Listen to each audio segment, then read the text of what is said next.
ఈరోజు ఇక్కడికి వచ్చిన తెగు అంటే ఏమిటి, వైఎస్ఆర్ కాంగ్రెస్ పార్టీకి సంబంధించిన కార్యకర్తల్లో తెగు అంటే ఎలా ఉంటుంది అని చెప్పి రాష్ట్రానికి చాటి చెప్పిన నా అక్క చెల్లెమ్మలకు, నా అన్నదమ్ములకు అందరికీ కూడా సెల్యూట్ చేస్తాను.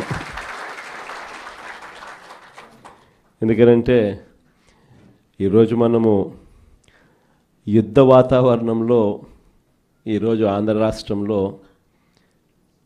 ప్రజలు బ్రతుకుతూ ఉన్న పరిస్థితులు కనిపిస్తూ ఉన్నాయి. ఇలాంటి దుర్మార్గమైన పాలన, రెడ్ బుక్ పాలన బహుశా ఎప్పుడు కూడా ఆంధ్ర రాష్ట్రంలో గతంలో ఎప్పుడు చూసి ఉండదు. అలాంటి పరిస్థితుల మధ్య ప్రజాస్వామ్యాన్ని ఖూనీ చేయడం అంత సులువు కాదు. ప్రజల్లో వ్యతిరేకతను గొంతు పట్టుకొని నలపడం అంత సులభం కాదు. ఇచ్చిన మాటను, మేనిఫెస్టోలో చెప్పిన మాటలను నిలబెట్టుకోకపోతే నీ తోలు తీస్తాం అని చెప్పగలిగిన సత్తా వైఎస్ఆర్సీపీకి ప్రతి గ్రామం నుంచి ఆ కార్యకర్త లేస్తాడు అని చెప్పి చాటి చెప్పాం. మీ తెగువకు మరొక్కసారి సెల్యూట్ చేస్తూ అడుగులు కార్యక్రమాన్ని ముందుకు తీసుకొని పోతా ఉన్నాం. ఆశ్చర్యం కలిగించే విషయాలు. ఎందుకనంటే ఎక్కడ కూడా ఈ జరిగే ఈ ఎన్నికల్లో తెలుగుదేశం పార్టీకి ఎక్కడ కూడా బలం లేదు. ప్రజలు ఓట్లు వేసిన పరిస్థితుల మధ్య వైఎస్ఆర్ కాంగ్రెస్ పార్టీ జెండా మీద, వైఎస్ఆర్ కాంగ్రెస్ పార్టీ గుర్తు మీద గెలిచిన సభ్యులు ప్రతి చోట చూస్తే అసలు తెలుగుదేశం పార్టీ ఎందుకు పోటీ పెడతా ఉంది అని చెప్పి ఎవరికైనా కూడా ఇట్టే అర్థమవుతుంది. ఇక తిరుపతి రూరల్కి సంబంధించి చంద్రగిరి నియోజకవర్గంలో, అంటే చంద్రబాబు నాయుడు సొంత నియోజకవర్గం, చంద్రబాబు నాయుడు ఇల్లు ఎక్కడుందంటే ఇక్కడే, ఇదే చంద్రగిరి నియోజకవర్గంలోనే చంద్రబాబు నాయుడు ఇల్లు. ఆయన మొట్టమొదటిసారిగా చంద్రబాబు నాయుడు గెలిచిందే ఇక్కడే, మళ్ళీ ఓడిపోయింది కూడా ఇక్కడే. అక్కడ బీసీలు డామినెంట్గా ఉన్న ఆ ఏరియాలో బీసీలకు ఇచ్చి సామాజిక వర్గాన్ని పైకి తీసుకొని రావాలి అని చెప్పి ఎవరైనా చూస్తారు. కానీ అక్కడ బీసీలు ఎక్కువగా ఉన్నారు, వాళ్ళల్లో ఆర్థిక స్థితిగతులు సరిగ్గా ఉండవు. కాబట్టి ఈయనైతే ఆర్థికంగా సౌండ్గా ఉంటాడు, బీసీలను ఎప్పుడు కూడా తొక్కి పెట్టచ్చు అని చెప్పి అక్కడికి పోయి అక్కడ పాగా వేసినాడు. నిజంగా ఏ తెలుగుదేశం కార్యకర్త కూడా ఇళ్ళకి వెళ్ళి వాళ్ళ గ్రామాలలో వాళ్ళు తిరుగుతూ వాళ్ళ గ్రామాలలో ఉన్న ప్రజల ఇళ్ళకు వెళ్ళి బాగున్నారా మీరు అని పలకరించే ధైర్యం చంద్రబాబు నాయుడు గారికి సంబంధించిన ఏ కార్యకర్తకు లేదు.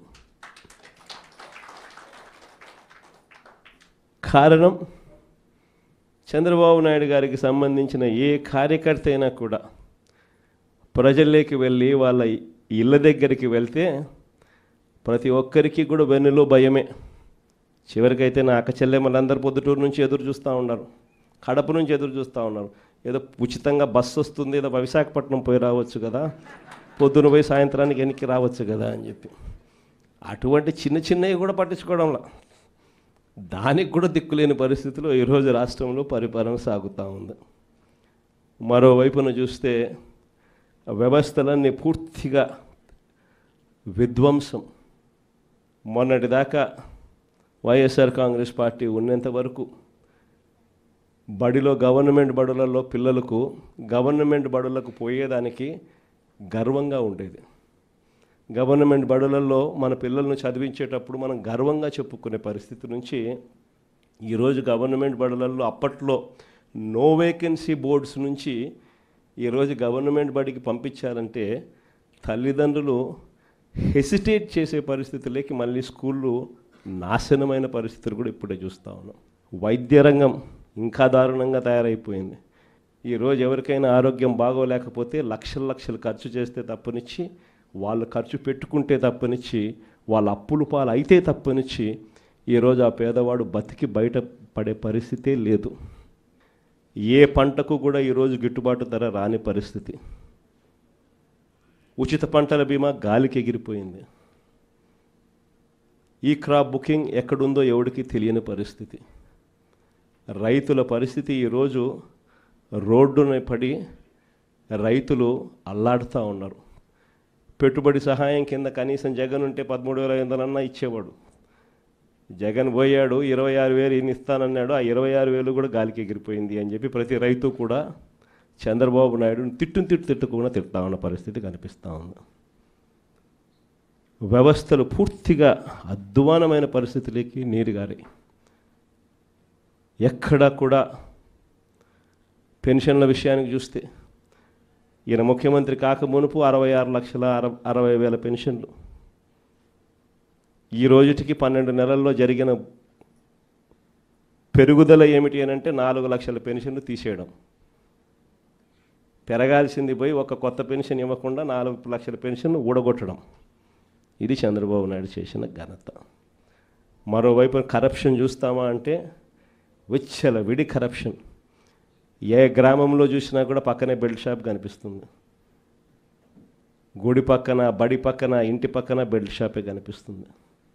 ఏ బెల్ట్ షాప్లో చూసినా కూడా షాపుల కన్నా 20 రూపాయలు, 15 రూపాయలు బాటిల్కి ఎక్కువ రేటుకి అమ్ముతూ ఉన్న పరిస్థితి మన కళ్ళ ముందనే కనిపిస్తుంది.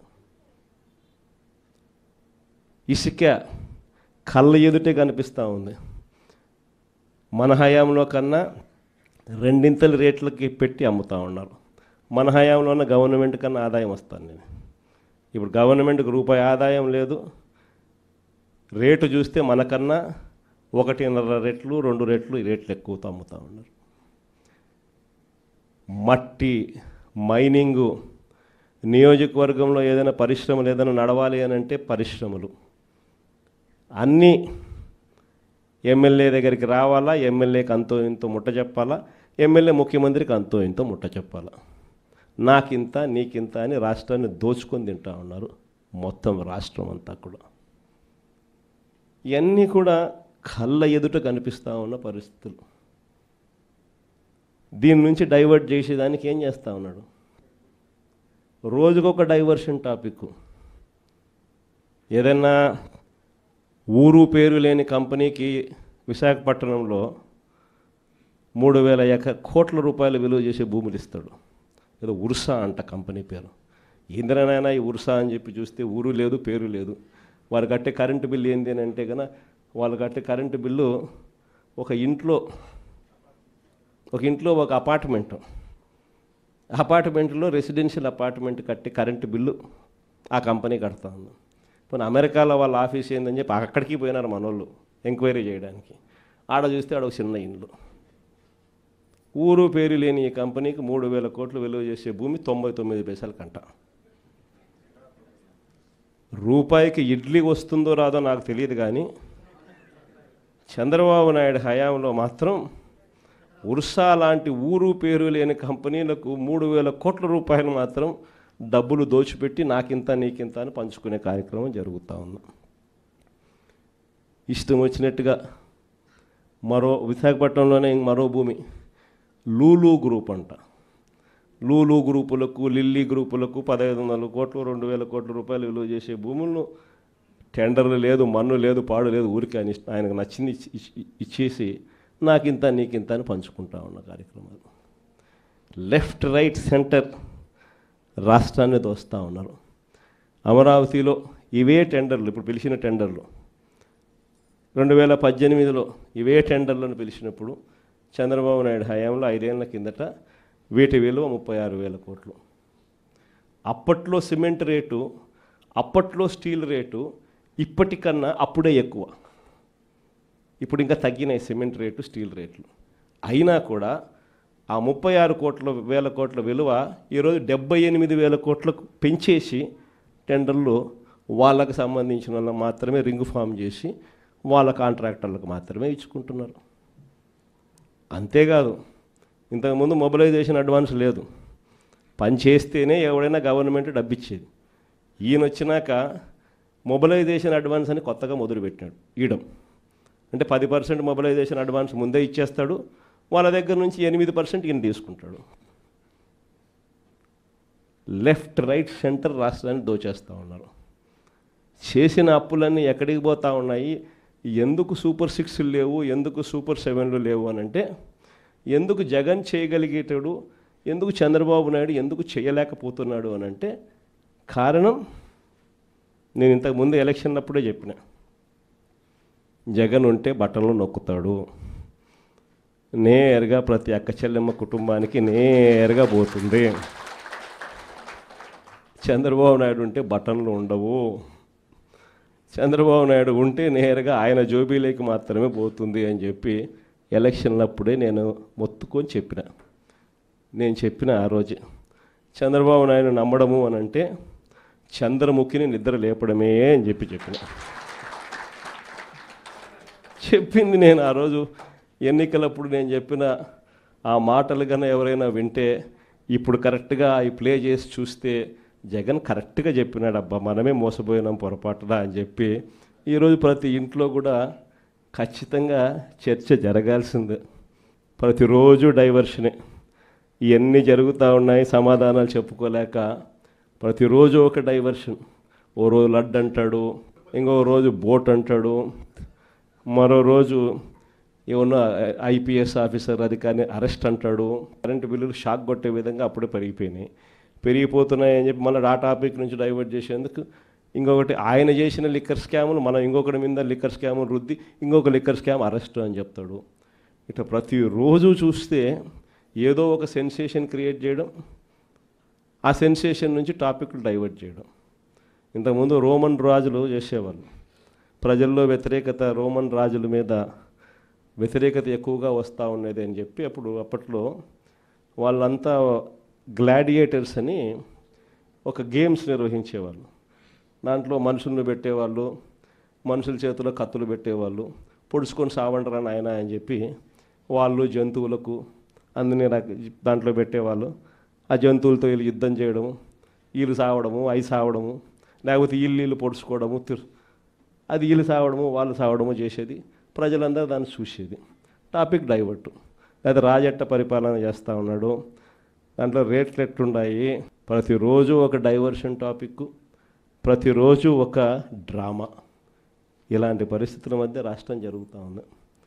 ఇలాంటి పరిస్థితుల్లో రాబోయే రోజుల్లో అందరికీ కూడా నేను ఒకటి చెప్తా ఉన్నా, ఇంత మంచి చేసిన మనకే ప్రతిపక్షంలో కూర్చున్నాము అని అంటే ఇక ఏ మంచి చేయని మోసం చేసిన ఈ చంద్రబాబు నాయుడు పరిస్థితి ఎలా ఉంటుంది అని చెప్పి నేను వేరే చెప్పాల్సిన పర్ల.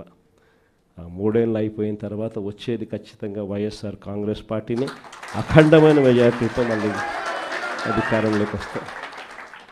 ఈసారి వచ్చిన తర్వాత మాత్రం ప్రతి కార్యకర్తకు కూడా మీ జగనన్న జగన్ 2లో తోడుగా ఉంటాడు అని మాత్రం ఖచ్చితంగా చెప్తా ఉన్నా.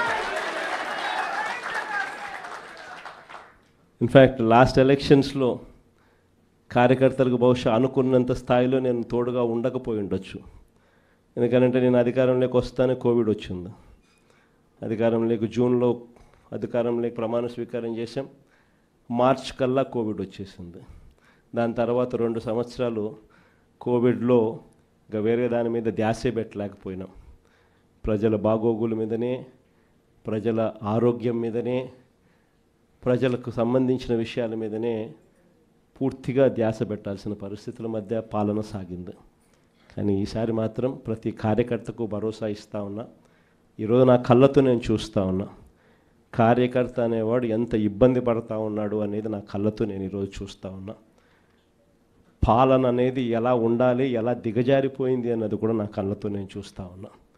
ఇవన్నీ నేను చూసిన నేపథ్యంలో నేను ప్రతి కార్యకర్తకు చెప్తా ఉన్నా, నెక్స్ట్ రెజీమ్లో మాత్రం జగనన్న మీకు తోడుగా అండగా ఖచ్చితంగా గట్టిగా నిలబడతాడని మాత్రం చెప్తాను.